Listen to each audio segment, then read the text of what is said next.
Afin de bien comprendre le langage du home studio, il est important de comprendre le langage de l'informatique. Celui-ci est basé sur la logique binaire et utilise la base 2 en mathématiques. N'ayez pas peur. Imaginez simplement une lampe dans votre salon. Celle-ci peut être soit allumée, soit éteinte. On parle alors d'état.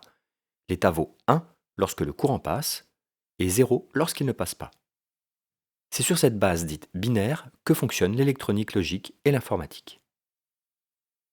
L'élément binaire peut donc prendre deux valeurs, 0 ou 1. Traduit en anglais, chiffre binaire se dit binary digit et une fois que l'on contracte cette expression, nous obtenons un terme bien connu de ces technologies, le bit qui devient notre élément de base. C'est l'association de plusieurs de ces éléments de base qui va permettre de multiplier les combinaisons logiques. Revenons dans notre salon et ajoutons une seconde lampe à la première. Combien de combinaisons obtenons-nous? Premièrement, nous avons les deux lampes éteintes, puis une lampe allumée, puis l'autre lampe allumée, et enfin les deux lampes allumées, ce qui nous donne 4 combinaisons, soit 2 fois plus qu'avec une seule lampe. Afin d'affiner notre compréhension de cette logique, on va ajouter une troisième lampe.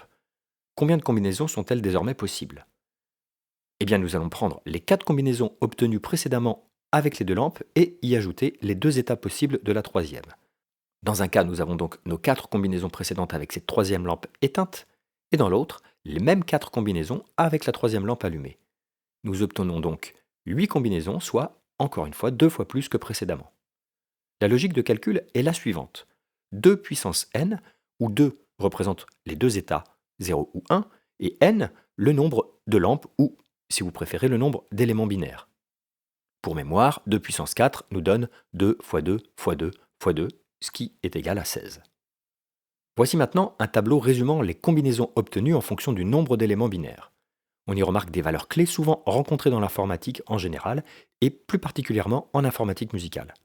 Par exemple, on peut voir ici qu'une combinaison de 8 bits s'appelle un octet, qui représente l'unité de mesure en informatique, qui nous donne notamment le poids d'un fichier, ainsi que les capacités de stockage de la mémoire ou d'un disque dur. Un millier d'octets représente un kilooctet, un million représente un mégaoctet, un milliard un gigaoctet, et 1000 milliards représentent un téraoctet.